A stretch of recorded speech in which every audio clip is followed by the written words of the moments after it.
Howdy, I'm Justin Wilson with American Irrigation Repair. Today I'm taking a video of some sprinkler heads that we replaced and raised to see how little damage there is in the surrounding turf.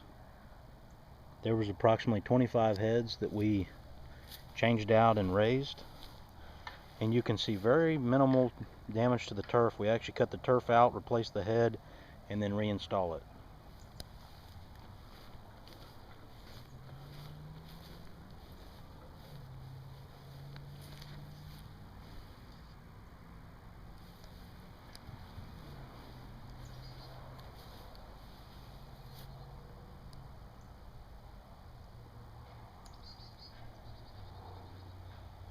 If you need sprinkler repairs or sprinkler maintenance, give us a holler, 512-943-6075.